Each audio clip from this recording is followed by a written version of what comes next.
రోమాపత్రిక మొదటి వచనం నేను చదువుతాను. 12వ అధ్యాయంలో 2వ వచనం మీరందరూ కలిసి చదవండి. రోమీయులకు రాసినటువంటి పత్రిక మొదటి వచనం నేను చదువుతాను. 12వ అధ్యాయం 2వ వచనం మీరు చదవండి. కాబట్టి సహోదరులారా, పరిశుద్ధమును దేవునికి అనుకూలమునైన సజీవ యాగంగా మీ శరీరములు ఆయనకు సమర్పించుకొనడని దేవుని వాత్సల్యమును బట్టి మిమ్మల్ని బతిమాలుకొనుచున్నాను. ఇట్టి సేవ మీకు యుక్తమైనది. మీరు ఈ లోక మర్యాదను అనుసరింపక ఉత్తమమును అనుకూలమును సంపూర్ణమునైన దేవుని చిత్తమేదో పరీక్షించి తెలుసుకున్నట్లు మీ మనస్సు మారి నూతన మనసు వలన రూపాంతరము పొందుడి. నాతో చెప్పండి. మీ మనస్సు మారి నూతన మగుట వలన రూపాంతరము పొందుడి. గుడ్. చాలండి. చదువుకున్న లేఖన భాగం చేరిరాగలిగిన మన హృదయాలకు దేవుని ప్రసన్నతను పొందుటకు హెచ్చరికగా, పురికొల్పుగా, ఆశీర్వాదకరంగా, దీవెనకరంగా ప్రేమగల దేవుడు చేయునుగాక. ఆమేన్. ప్రభు ప్రజలారా, ప్రభునందున్నటువంటి ప్రియమైన వారులారా,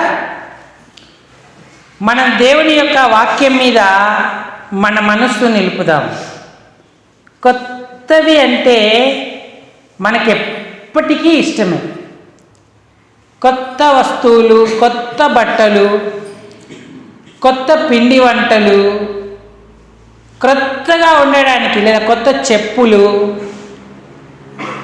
క్రొత్తదంటే చాలు ఎక్కువ మక్కువ చూపిస్తూ ఉంటాం. కానీ ఆ కొత్తది కొన్ని రోజులకు పాతదైపోతుంది.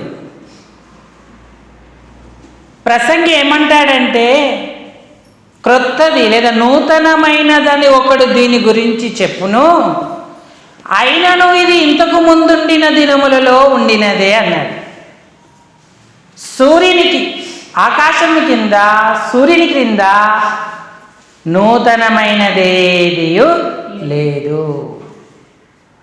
2025వ సంవత్సరం అది ఆరంభించినప్పుడు కొత్తది అన్నాము. ఇప్పుడేమంటున్నాం? 2025ను పాత వత్సరం అంటున్నాం. ఇప్పుడు కొత్త సంవత్సరం ఏంటి? 2020. మళ్ళీ డిసెంబర్కి ఇదేమైపోతుంది? పాతది అయిపోతుంది. మరి కొత్తది ఎక్కడా? కొత్తది ఎంతకాలం ఉంటుంది? కొత్తది ఎప్పుడు మనకు ఉండాలంటే అది యేసు వల్లనే సాధ్యమవుతుంది. నిన్న రాత్రి చదువుకున్నాం కదా, ఎవడైనను యేసుక్రీస్తు నందున్న ఎడల వాడు నూతన సృష్టి, పాతవి గతించెను, ఇదిగో సమస్తమును క్రొత్తవాయెను, లేదంటే నూతనమాయెను అన్నాడు. ఇశ్రాయేలీయులు అరణ్యంలో 40 సంవత్సరాలు నడిచినప్పుడు వారి వస్త్రములు పాతగిల్లలేదు అన్నాడు. పాతగిల్లలేదంటే ఇప్పుడు ఈరోజు కొత్త డ్రెస్ వేసుకున్నాం, ఒకసారి 2 సార్లు ఉతికితే అది ఏమైపోతుంది? డల్నెస్ వస్తుంది కదా, దాని బ్రైట్నెస్ పోద్ది, డిమ్ అయిపోద్ది, పాడైపోద్ది.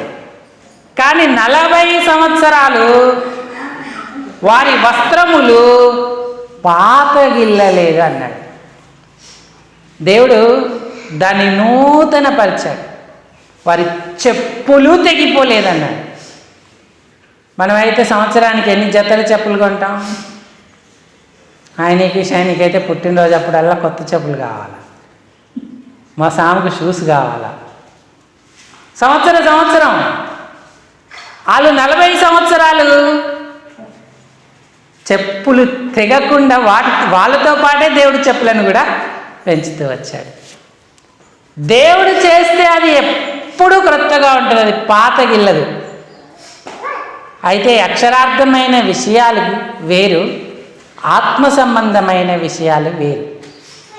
సరే, ఇక్కడ మనం గుర్తించాల్సింది ఏంటంటే, మీ మనసు మారి నూతన మొగుట వలన మీరు రూపాంతరం నొందురన్న. ఈ 2026వ సంవత్సరం మనం కొత్త బట్టలు, కొత్త చెప్పులు, కొత్త పిండి వంటలు, క్రొత్తగా ఎవి చేసుకున్నా అవి ఒక రోజుకి అయిపోతాయి. కానీ మన మనసు మారి నూతనమైతే మనం రూపాంతరం చెందుతాం. ఆ క్రొత్తదనం ఎప్పటికీ నిలిచి ఉంటుంది, ఎన్నటికీ మారదు. అందుకే దేవుని పిల్లలు లోక మర్యాదను అనుసరింపొద్దు, ఉత్తమమును అనుకూలమునైన దేవుని చిత్తాన్ని అనుసరించి నడవాలి. ఆ చిత్తాన్ని మనం నెరవేర్చుకుంటే ఎన్నటికీ కూడా నూతనంగా మనం ఉంటాం. దేవుని రాజ్యంలోనూ భూలోకంలోనూ మన పేరును దేవుడు స్థిరపరిచేటువంటి వాడిగా ఉంటాడు.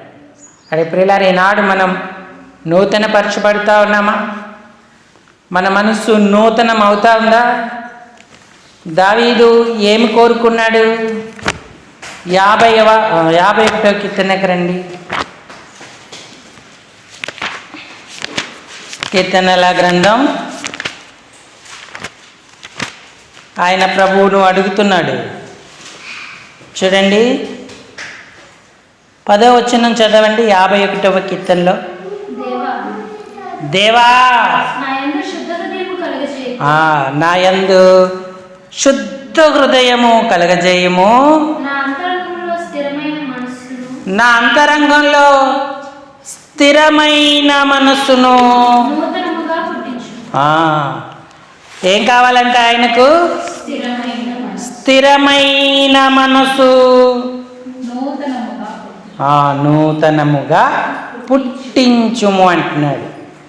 శుద్ధ హృదయము కలగజేయము అని దేవుణ్ణి వేడుకుంటున్నాడు. కొత్త సంవత్సరం మన హృదయం శుద్ధి అయితే మన మనసు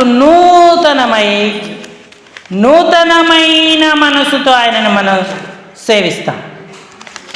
ఇట్టి సేవ యుక్తమైనది అని దేవుని వాక్యం సెలవిస్తూ ఉంది. కాబట్టి నీవు నూతన హృదయాన్ని ఆయన అడుగుతున్నావా? నీ మనసు మార్చుకుంటున్నావా? ఈ కీర్తనలో దావీదు కోరుకున్నట్టుగా నూతనముగా నాకు నీ మనసు, క్రొత్త మనసు పుట్టించుమని అడుగుతున్నావా? అది స్థిరమైన మనసు అన్నాడు. శుద్ధ హృదయం, స్థిరమైన మనసు దేవుణ్ణి సేవించడానికి మనల్ని ఎంతగానో ప్రోత్సహిస్తుంటుంది. అప్పుడు రక్షణానందం మరలా మనకు పుడుతుంది. మరి సమ్మతి గల మనసుతో దేవుని వైపు అనేకులను మనం త్రిప్పగలిగేవారుగా ఉంటాం. కాబట్టి మొట్టమొదట మనకు క్రొత్త లేదంటే స్థిరమైన నూతన మనసు కావాలి. దాన్ని దేవుని దగ్గర వేడుకోవాలి. దేవుడు తన వాక్యము ద్వారా, తన సన్నిధి కాంతి ద్వారా మన మనసును నూతన పరుస్తాడు. పాత మనసుతో కొత్త సంవత్సరంలోకి మనం వెళ్ళకూడదు. అందుకే యెహెజ్కేలు గ్రంథంలో అంటాడు, నూతన హృదయము మీకు ఇచ్చేదను, నూతన స్వభావము మీలో కలుగజేతును అంటాడు. ఎప్పుడైతే ప్రభువును మనం వేడుకుంటామో మనకు నూతన మనసు వస్తుంది, నూతన స్వభావం వస్తుంది, అలాగే నూతన హృదయము కూడా మనకు కలుగుతూ ఉంటుంది. భక్తులు ఎల్లరూ కొత్తవి సంపాదించారంటే తమ ఆధ్యాత్మిక జీవితంలో ఇలాంటి వాటిని పొందుకున్నారు. ఈ సంవత్సరం నువ్వు వాక్యం చదువుతూ ఉంటే ఆ వాక్యము నీకు క్రొత్తదిగా కనబడాలి. క్రొత్తదిగా కనబడాలంటే నీ మనసు మారి నూతనం అవ్వాలి. నూతనమైన మనసుకు నూతనంగా ఉంటుంది వాక్యం ఎప్పుడు చదివినా. ఈ సంవత్సరం నీకు దేవుని సన్నిధి నూతనంగా కలగాలి. ఆయన సన్నిధికి సాగడం మంచి తీర్మానంతో నువ్వు ముందుకు వెళ్ళగలిగేటువంటి దానవుగా వాడేవిగా ఉండాలి. అందుకే మన చిత్తవృత్తి యందు కూడా నూతన పరచబడి దేవుని స్వభావం, నవీన స్వభావమును ధరించుకొనవలెను అన్నాడు. ఎప్పుడైతే శుద్ధ హృదయం కొరకు, స్థిరమైన మనసు, నూతనమైన మనసు కొరకు మనం వేడుకుంటామో దేవుడు దాన్ని మనకు అనుగ్రహిస్తాడు. నూతన స్వభావం ఇస్తాడు, నూతన హృదయం ఇస్తాడు, నూతనమైన మనసుతో నింపుతాడు. నూతనంగా దేవుని కొరకు జీవించే నవీన స్వభావాన్ని మనలో ఆయన సిద్ధపరుస్తూ ఉంటాడు. ఎందుకంటే మనం పాపంలో పుట్టాం. పాత ప్రాచీన అరోత స్వభావమే మనకుంది. మనం రక్షించబడ్డాం, దేవుని పిల్లలమే. అయినా సరే మనలో ఉన్న ఆదాము పాత తత్వం ఎప్పటికప్పుడు లోకాన్ని ప్రేమించమంటుంది, లోకంతో స్నేహం చేయమంటుంది. శరీరాశ, నేత్రాశ, జీవపు డంబాల వైపు మనల్ని లాగుతూ ఉంటుంది. కానీ దేవుని సన్నిధిలో ఈ కొత్త సంవత్సరం మనం మంచి తీర్మానం చేసుకుంటే, మన మనసు నూతనమైతే, మన హృదయం స్వభావం నూతనపరచబడి దేవుని పోలికలోకి మారుతూ ఉంటాం. నూతనముగా ఆయనను సేవించడానికి మంచి తీర్మానాన్ని మనం చేసుకోగలుగుతాం. అది కొత్త సంవత్సరం అన్ని సంవత్సరాల్లాగా వెళ్ళకూడదు. ఒక మంచి నూతనమైన సంవత్సరంలాగా చక్కని తీర్మానంతో మనం ముందుకు వెళ్ళాలి. హబక్కూకు అనే భక్తుడు ఉన్నాడు. ఆయన కూడా ప్రార్థన చేశాడు. చూడండి, హబక్కూకు గ్రంథం 3వ అధ్యాయము, హబక్కూకు గ్రంథం 3వ అధ్యాయం 1వ వచనం చదవండి. హబక్కూకు 3:1. వెతకండి, గబగబ ఎతికి చదవాలి. ఎంత కష్టపడుతున్నారు. చేసిన ప్రార్థన చదవండి. ఇంకా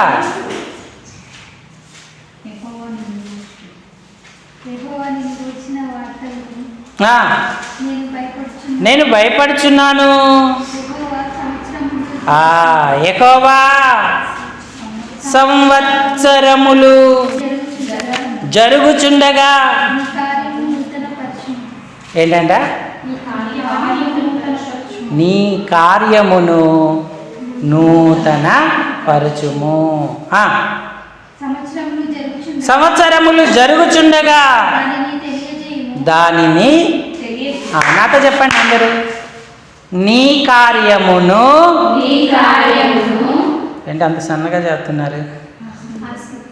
ఎంత గట్టి చెప్తే ఏం ప్రయోజనం? విందు పెడతారో పెట్టరా అంటున్నారా? గట్టిగా చెప్పాలి వాక్యం. కొత్త సంవత్సరంలోని సన్నగా చెప్తే రానున్న దినాలు ఇంకెలా చెప్తారు? ఆశని ఏమో లేదా పరిగెత్తింది బయటికి. నీ కార్యమును నూతన పరచుము, దానిని నాకు తెలియజేయుము. 2 పనులు దేవుడు చేస్తా ఉన్నాడు కొత్త సంవత్సరంలో. ఒకటేమో నూతన పరుస్తున్నాడు, రెండవది తెలియజేస్తా ఉన్నాడు. గత సంవత్సరం ఇలా ఉన్నావు, ఇది ఈ సంవత్సరం ఇలా ఉండొద్దు. నువ్వెన్ని తప్పుడు మాటలు మాట్లాడావు గత సంవత్సరం, ఈ సంవత్సరం మాట్లాడద్దు. నువ్వెన్ని విధాలుగా దేవునికి దూరంగా ఉన్నావు గత సంవత్సరం, ఈ సంవత్సరం ఉండొద్దు. అది నూతనంగా మనకు కావాలని దేవుడు కోరుతున్నాడు. మనం మారడమే ఆయనకి ఇష్టం. మనం మారితే ఆయన ఎంతో సంతోషిస్తాడు. చాలామంది సంవత్సరాలు ఆలయానికి వెళ్తారు, కానీ మనసు మారి నూతనమయ్యే అనుభవంలోకి రారు, రూపాంతరం పొందరు. ప్రతి సంవత్సరం వస్తారు, కొత్త బట్టలు వేసుకుంటారు, కొత్త వాగ్దానాలు తీస్తారు, కొత్త క్యాలెండర్స్ తీసుకెళ్తారు, కొత్తగా అందరినీ పరిచయం చేసుకున్నట్టుగా ఉంటారు. కానీ ఆత్మీయ జీవితంలో దేవుని కొరకై వారు నూతన పరచబడరు. దేవుడు కొత్త ఇవన్నీ అద్దనట్లేదు, అవి అవసరమే. కానీ అంతకంటే ప్రాముఖ్యమైనది ఏంటంటే మనసు మారాలి. మనసు మారి నూతనం అవ్వాలి. మనసే ప్రాముఖ్యం, అదే కేంద్రం. మనసు మారితే అన్నీ నూతనంగా ఉంటాయి. ఆ మనసును మనం దేవునికి ఇచ్చినప్పుడు నూతన హృదయం, నూతన స్వభావం, నూతన పోలిక మనకు కలుగుతూ ఉంటుంది.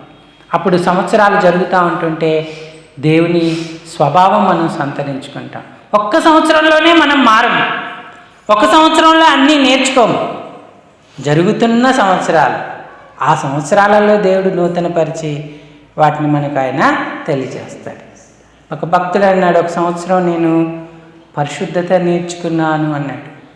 ఒక సంవత్సరం వాక్య ధ్యానం చేశాను, వాక్యంలో ఉన్న విలువైన విషయాలను తెలుసుకుంటూ వచ్చాను. ఒక సంవత్సరం నా ప్రార్థనా జీవితం దేవుడు ఎంతో నూతనపరిచాడు, ఉజ్వలింపజేశాడు, ఉజ్వలంగా ఉంచాడు అన్నాడు. గత సంవత్సరం దేంట్లో నువ్వు వృద్ధి చెందావు? మరి ఈ సంవత్సరం దేనిలో వృద్ధి చెందడానికి నీ మనసును నూతనపరుచుకుంటున్నావు? ఒక సంవత్సరం మార్తలాగా చక్కగా పరిచర్య చేసే కృప నాకు దేవుడు ఇచ్చాడు. మందిరానికి వెళ్ళడం, మందిరం ఊడడం, చేపలు వేయడం, మైక్ సెట్ పెట్టడం, నీళ్లు పెట్టడం, రానున్న పరిశుద్ధుల కొరకు ఆలయాన్ని చక్కగా సిద్ధపరిచి అందరికంటే ముందు మళ్ళీ ఆలయానికి చేరడం, పరిచర్యలో దేవుని యొక్క కృప నేను నూతనంగా పొందాను అని భక్తుడు సాక్ష్యం ఇచ్చాడు. ఈనాడు మనం ఇలాంటి అనుభవాలను పొందుతున్నామా? ఈ క్రైస్తవ్యం రాను రాను ఒక సోషలైజేషన్గా, సాంఘిక పరంగా మారిపోతుంది. ఏదో ఆర్గనైజేషన్ నడుపుకున్నట్టుగానే ఉంటుంది, కానీ ఆత్మీయ ప్రేమ, పలకరింపులు, దైవ సాన్నిధ్యానం, ఆయన ప్రసన్నతను మనం కోల్పోతూ ఉన్నాం. కాబట్టి ఈ దినాలలో ఒక మంచి తీర్మానం మనం చేసుకోవాలి. మన మనసు మారాలి. గత సంవత్సరం ఉన్నట్టుగా ఈ సంవత్సరం కూడా ఉంటే ఏ ప్రయోజనము ఉండదు. ఎందుకంటే సంవత్సరం సామాన్యమైనది కాదు, అది ఆయన దయా కిరీటం. 65వ కీర్తన 10వ వచనం. కీర్తన 65, 10, 11 చదవండి, సరిపోతుందిలే. 10 నుంచి చదవండి, బాగుంటుంది. కీర్తన 65, 10 త్వరగా. దాని దిక్కులను విస్తారమైన నీళ్ళతో తొడిగి, సరే చదువు. దాని గనిమలను చదును చేయుచున్నావు. వానజల్లుల చేత దానిని పదును చేయుచున్నావు. వానజల్లుల చేత దానిని పదును చేయుచున్నావు. అది మొలకెత్తగా నీవు దానిని ఆశీర్వదించుచున్నావు. అది మొలకెత్తగా నీవు దానిని ఆశీర్వదిస్తున్నావు. సంవత్సరమును నీ దయా కిరీటమును ధరింపజేయుచున్నావు. నాతో చెప్పండి, సంవత్సరమును దయా కిరీటమును ధరింపజేసియున్నావు. ఈ సంవత్సరం దేవుని దయా, ఆ దయను కిరీటముగా మార్చి మన తల మీద ఉంచుతున్నాడు. సంవత్సరమును దయా కిరీటము అన్నాడు.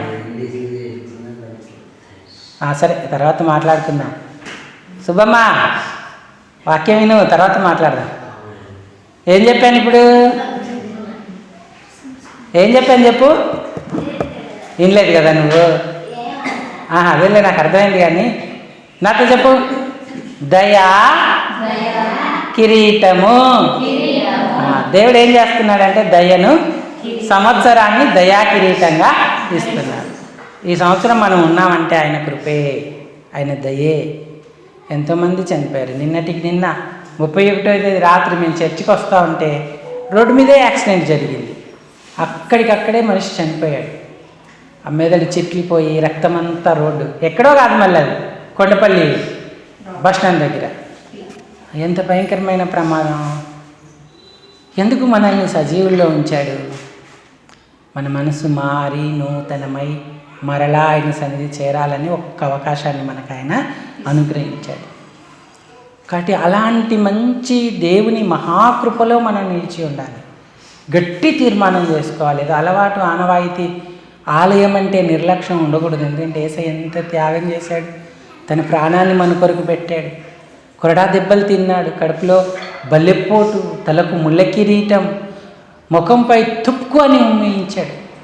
ఉమ్మారు ఆయన్ని చెంపలతో, అరచేతులతో చెంపలపై ఆయనను చరిచారు. ముఖానికి ముసుగేసి హేళన చేశారు. యేసు నిన్ను కొట్టింది ఎవరో చెప్పు అన్నారు. ఇన్ని బాధలు ఆయన భరించి మనకు ఆత్మరక్షణనిచ్చి మనల్ని ప్రతి సంవత్సరం నూతనపరుస్తూ తన పోలికకు తెచ్చుకోవాలని ఆశపడతా ఉన్నాడు. మనం సిద్ధమవుతున్నామా? ఆయన అనుకున్నటువంటి స్వభావం, ఆయన తీర్చిదిద్దుకుంటున్నటువంటి రూపులోకి మనం మారుతున్నాము. అలా మారకపోతే ఎన్ని కొత్త సంవత్సరాలు వస్తే ఏం ప్రయోజనం? అలా మారాలని దేవుడు కోరుకుంటూ ఉన్నాడు. ఒక రైతు ఏం చేశాడంటే, ఆయన ద్రాక్ష తోట వేసుకున్నాడు. ఆ ద్రాక్ష తోటలో ఒక అంజూరపు చెట్టును నాటుకున్నాడు. లూకా సువార్త 13వ అధ్యాయం 6వ వచనం సాయం చేయండి. లూకా 13:6. లూకా 13:6.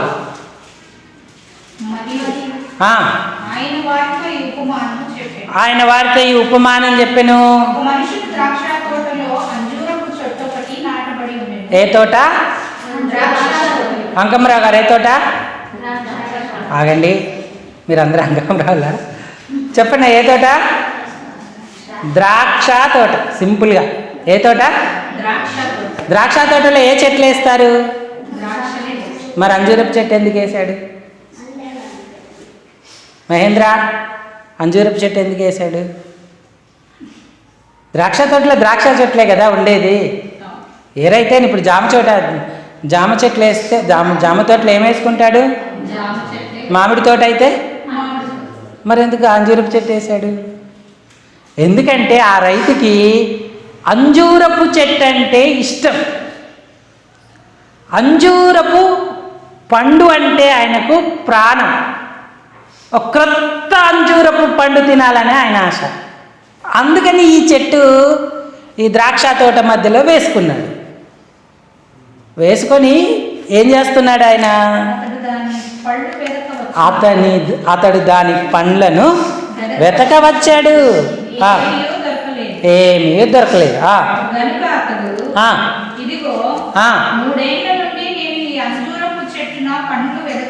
3 ఏండ్ల నుండి 3 సంవత్సరాల నుండి ఈ పండ్లను, అంజూర పండ్లను వెతకవచ్చుచున్నాను, ఏమీ దొరకలేదు. ఇప్పుడు అంటున్నాడు 3 సంవత్సరాల తర్వాత దీనిని నరికి వేయుము.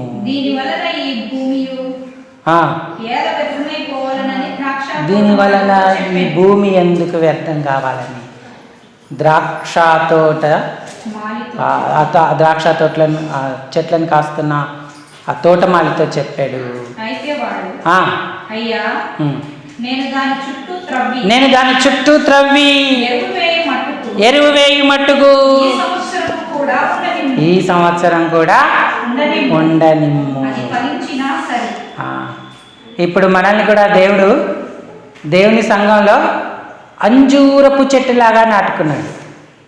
ప్రతి సంవత్సరం మన దగ్గరికి వస్తూ ఉన్నాడు, పండ్ల వెతుక వస్తున్నాడు. ఈ సంవత్సరం ఏ పండు ఈ చెట్టుకు కాస్తుంది, ఏ ఫలంతో నేను తృప్తి పడతానని ఆయన వెతుకుతున్నాడు. ఈ చెట్టుకు 3 సంవత్సరాలుగా ఒక్క ఫలం కూడా కాయలేదు. ఇప్పుడు దాన్ని తీసేయి అంటున్నాడు. ఫలాలు కాయకపోతే చెట్టు ఎందుకు అని చెప్పి దేవుడు అంటూ ఉన్నాడు. మనం ఫలిస్తున్నామా యేసయ్య కోసము? యేసయ్య మన దగ్గరికి వచ్చినప్పుడు ఫలాలను చూసి సంతోషిస్తాడా? 3 ఏళ్ళుగా చూస్తున్నాడు. అయితే దాన్ని నరికేయమన్న తీర్పు, ఆ తీర్మానంలోకి వచ్చినప్పుడు తోటమాలి దేవుణ్ణి బతిలాడుకున్నాడు. అయ్యా, ఈ ఒక్క సంవత్సరము ఉండనిమ్ము అన్నాడు. ఈ సంవత్సరము కూడా ఉండనిమ్ము. నాతో చెప్పండి అందరూ, గట్టిగా, ఈ సంవత్సరము కూడా ఉండనిమ్ము. చాలా 25 సంవత్సరాలు తీసే అన్నాడా? ఈ సంవత్సరం కూడా ఉండనివ్వి.